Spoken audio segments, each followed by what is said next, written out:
my blade once more.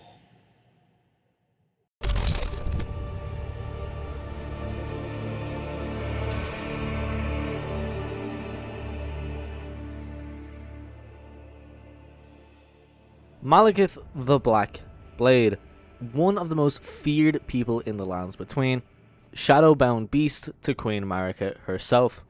He is capable of destroying the very gods themselves. Despite this, his story is one of pain and betrayal. So let's go take a look at why Maliketh is among the saddest bosses in Elden Ring.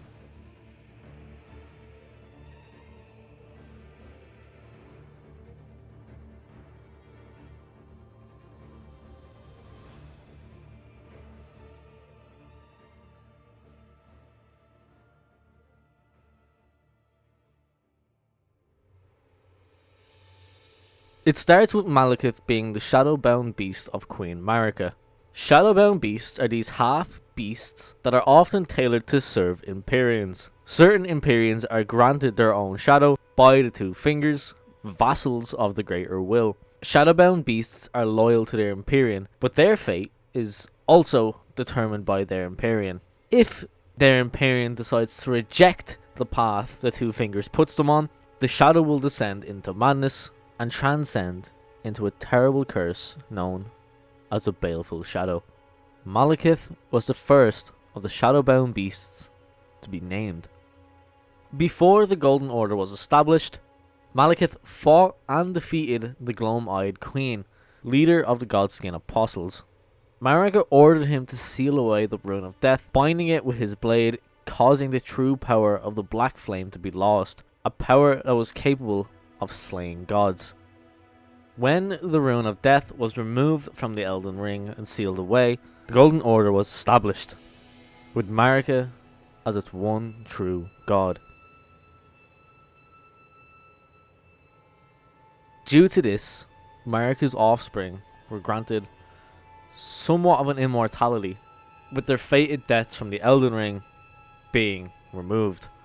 Maliketh was now the keeper of destined death, and there was no demigod who did not fear him.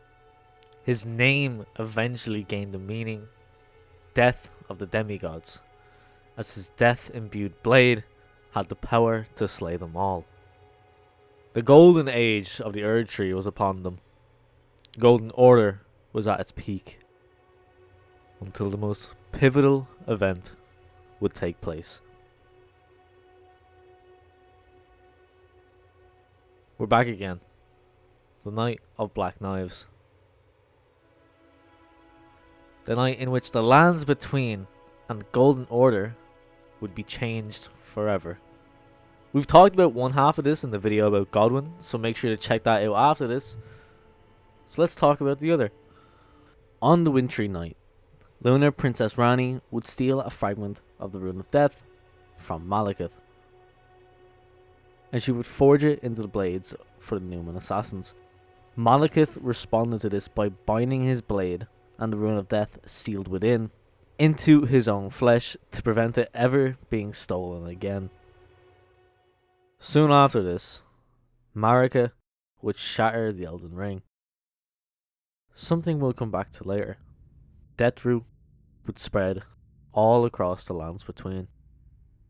Maliketh would then take on the name Gurranq and commit himself to tracking down and devouring the Deathroot in an effort to stop its spread. He would meet someone named D, who would help him weed out the Deathroot, and later on, he would ask the Tarnished to do the same. When the Tarnished arrives in crumbling Farum Azula, he encounters Gurranq again to then reveal himself to be Maliketh the Black Blade. And that's where his story ends on a base level. Not much backstory to him, but there is a little bit to talk about here. I mentioned at the start that this was a story of sadness and betrayal. While Maliketh being the shadowbound beast and half-brother of Queen Marika, he was a loyal guardian and servant to Queen Marika and would carry out various tasks for her. Maliketh was given the order to guard the Rune of Death ever since it was plucked from the Elden Ring. That was his sole purpose given by Marika: to stop death returning to the Golden Order and the Elden Ring itself. Now, I'm gonna be talking about theories here, so take it with a grain of salt. On the night of Black Knives, a lot of stuff happens. And while we know for a fact Ranni was involved, Queen Marika is suspected to have some involvement as well. To what extent, if any, we don't know. When Marika shattered the Elden Ring, everything Maliketh had ever done, everything he endured as the Keeper of Death, something that seemingly caused him a great deal of suffering, was completely and utterly undone and undermined. He would live in exile, holding on to the Rune of Death for ages, protecting it in the sanctum of Farum Azula alone. His whole purpose was to stop death returning to the Golden Order, and he did this for Marika, only for her to end up shattering the Elden Ring. Now, let me just explain this a little more. In the beginning, when the Golden Order is established and the Rune of Death is plucked, Maliketh is given the task of protecting the Rune of Death and preventing it from returning to the Elden Ring. This was to protect the Golden Order. That was his sole purpose in this moment.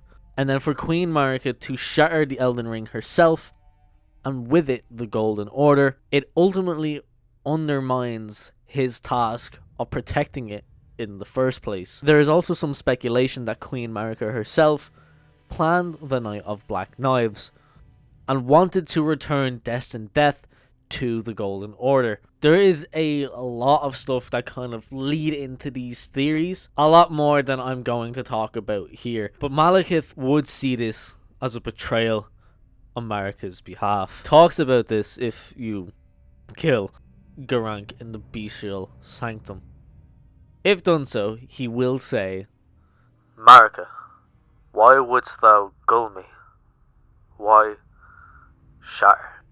Implying that the shattering of the Elden Ring was a betrayal to him. It's sad to see him give everything he had for Marika, do anything she asked, stand by her, going against anyone who opposed her, just for Marika to toss him aside like he was nothing to her. Even after all this, his loyalty stands to her till the very end. Even after the shattering, even after the end of the Golden Order, he still defends the Rune of Death from us. Perhaps equally saddening is our betrayal to him.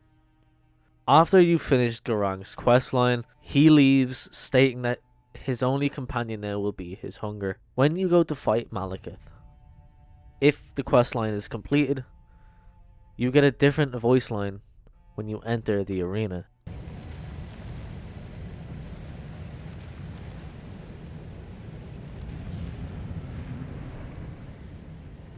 Tarnished. Why wouldst thou? Why? 'Tis no matter. I hereby vow the distant death shall not be stolen again. He sounds so betrayed by you and sad about it. Honestly, it hits hard. First Marika, now you. Maliketh isn't inherently evil or malicious intent. He's just standing by the people he's loyal to. Even making friends with the Tarnished just to see the Tarnished turn on him. It's just one of those sad characters that, no matter what, just doesn't get a happy ending. It's just honestly so sad to see a character who is just steadfastly loyal to his cause till the very end get tossed aside as if he never meant anything in the first place. One of my favourite bosses in the game.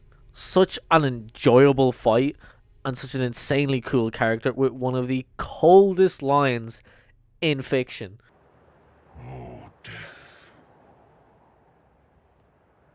Become my blade once more.